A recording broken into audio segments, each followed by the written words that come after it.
Not many people have discipline, but the great ones do. Not many people work on themselves every day, but the great ones do. Not many people are willing to sacrifice for years to live a better life in the future, but the great ones are. Some people aren't waiting to be cut. Some people are moving on their own because they feel within themselves, I've got what it takes to make it. They're not afraid about tomorrow because of how they see themselves, because of what they feel that they deserve, because of what they feel that they can create for themselves. Because these people have decided, as they look at the future, as they look at themselves, there's a way. Where there's a will, there's a way for me to begin to create a way out of no way. And when you have that kind of consciousness, when you have that kind of spirit, nothing can stop you. Nothing.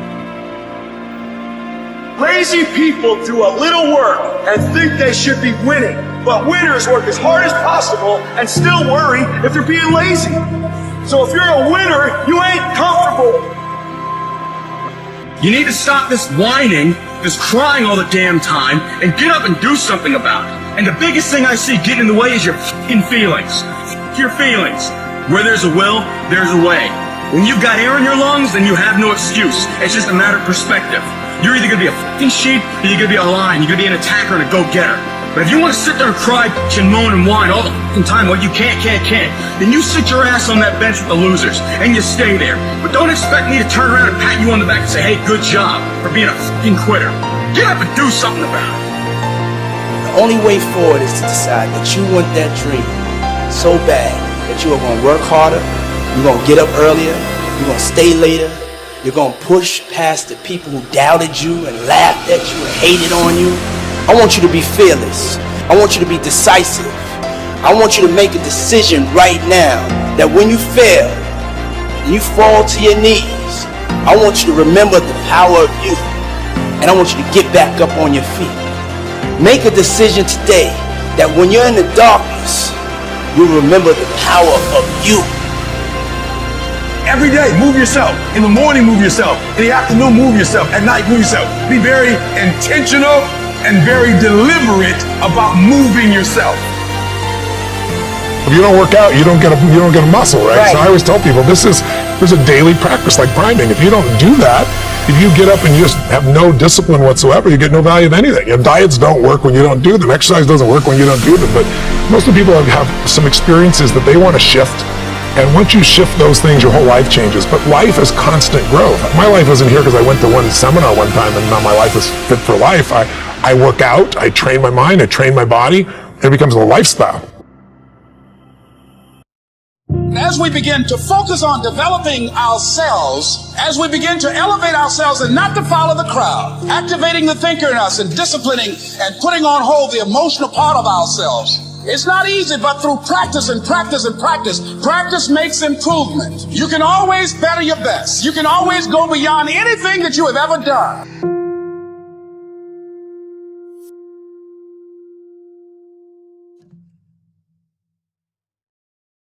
The real challenge of growth, mentally, emotionally, and spiritually, comes when you get knocked down. How you handle it, that's where the growth takes place. Your problem is your pain has identified you. Your pain has weakened you. I would love to tell you that on the road to success, everything is going to work out. It's not. It's going to be a dog fight. It hasn't been easy. It's a dog fight.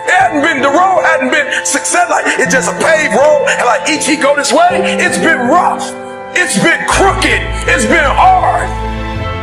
And some of you, as long as it's a perfect day, you operate in excellence. As soon as the circumstances change, you quit, you give up. So what makes E.T. different than everybody else? Every year I just kept going. And I kept going, and I kept going, and I kept saying, one day gonna be my day. But you know what I'm not gonna do? I'm not gonna quit in the process. I'm not gonna give up. I'm not gonna give in. I've made up in my mind that I will get a reward for the pain that I go through. I will not stop in the middle of the process. I will not be defeated. I will not be destroyed. I will take everything that happens in my life and I will allow the pain to push me to greatness. You will not break me. I didn't quit because people didn't understand. I worked harder, but people didn't support me. You better grind, because if you don't, you'll be stuck at that adversity for the rest of your life. Whatever it is, you'll be stuck there. Why don't I get something for it? You ain't gotta have the best head in life. You ain't gotta start with the two-parent background. You ain't gotta start with wealth. You ain't gotta start with your parents graduated. It's not the hand that you dealt. It's how you play your hand. It's time for you to stop being comfortable at the bottom. Get your butt up and get to where you're supposed to be. Get your butt up. You are a royal priesthood. Get where you belong. Do what you're supposed to do. Live like you're supposed to live. You are an embarrassment to the kingdom. You are a royal priesthood. Act like it. You gotta get this beast mode. You gotta embody beast mode. Everything about you has to say, I ain't playing. If it's to have, I'm gonna get it. And I ain't leaving none of it behind.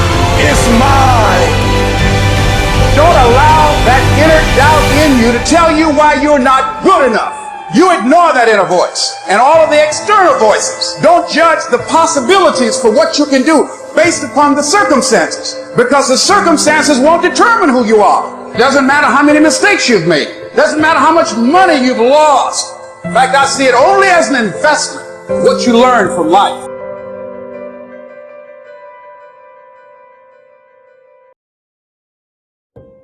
The hardest part about failing that people battle with is not necessarily the failure, it's the emotion attached to the failure.